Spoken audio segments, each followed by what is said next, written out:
Hello ma'am, good morning ma'am. என் பேர் Pavithra ma'am. காஞ்சிபுரத்துலேருந்து நான் பேசுகிறேன் மேம். அதாவது எனக்கு வந்து ஃபஸ்ட்டு வந்து இந்த ப்ராடக்ட் உங்ககிட்ட நான் பை பண்ணேன். பை பண்ணும்போது ஒரு 25 பேக்கெட் தான் நான் பை பண்ணேன். பை பண்ணிவிட்டு ஃபஸ்ட்டு நம்ம யூஸ் பண்ணலாம் அப்படின்னு நினச்சி நான் வச்சுட்டு இருந்தேன் மேம்.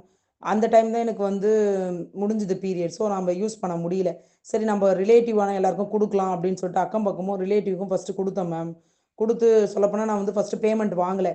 சரி நம்ம கொடுத்து பார்ப்போம், கொடுத்து அவங்க ரிவ்யூ என்ன அப்படின்னு தெரிஞ்சுக்கிட்டு அப்புறம் நம்ம பேமெண்ட் வாங்கிக்கலாம் அப்படின்ட்டு தாட்டோடு தான் கொடுத்தேன். கொடுத்தோன்னே அவங்களா வந்து அப்புறம் யூஸ் பண்ணி பார்த்துட்டு உண்மையாலுமே அக்கா நல்லாயிருக்கு, ப்ராடக்ட் நல்லாயிருக்கு, இந்த மாதிரி ஒரு நாளைக்கு வந்து நாங்கள் 5-6 பேட் வந்து யூஸ் பண்ணுவோம் இந்த ஓவர்ஃப்ளோ இருக்கும்போது. ஆனால் இப்போ வந்து இந்த ஒரு பேடு யூஸ் பண்ணவே எங்களுக்கு நல்லா ஒரு இருக்குது. ஆனால் வச்ச இது ஃபீலே இல்லை. ஒரு மாதிரி நம்மளுக்கு வந்து ஃப்ரீயாக இருக்குது. அந்த ஸ்டொமக் பெயின் ப்ளஸ் வந்து அந்த சோர்வு தலைவலி எதுவுமே இல்லை, இச்சஸ் ஆஷஸ் எதுவுமே இல்லைக்கா அப்படின்னும் போது உண்மையுமே நல்லா இருக்கு மேம்.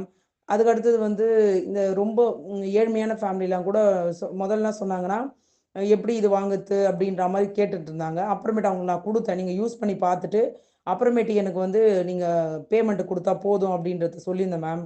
அவங்க உண்மையிலுமே சொன்னாங்க, அவங்களும் பேமெண்ட் அப்புறம் அவங்களே பண்ணாங்க, எங்கிட்ட எடுத்துகிட்டு வந்து கொடுத்தாங்க. உண்மையுமே நல்லா இருக்குது, நாங்கள் ரெகுலராகவே வாங்கிக்கிறோம், இந்த மாதிரி அந்த எங்களுக்கும் அந்த நமைச்சல் எரிச்சல்லாம் எதுவுமே இல்லை அப்படின்றத சொன்னாங்க மேம். சரி அதனால் நம்ம இன்னொரு தடவை பை பண்ணலாம் அப்படின்ட்டு ஃபஸ்ட் நான் 25 பேக் தான் மேம் உங்ககிட்ட போட்டிருந்தேன். இப்போ வந்து 50 பேக் போடலாம் அப்படின்னு சொல்லிட்டு ஆர்டர் போட்டிருக்கேன் மேம்.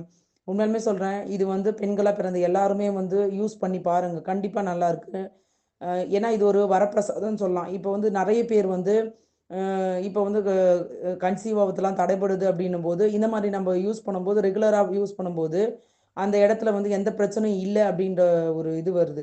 ஸோ அதனால் நீங்கள் வந்து எல்லாருமே யூஸ் பண்ணுங்கள். இது ஒரு கண்டிப்பாக பெண்களாக பிறந்த எல்லாருக்குமே ஒரு வரப்பிரசாதம் தான் நான் சொல்லுவேன்.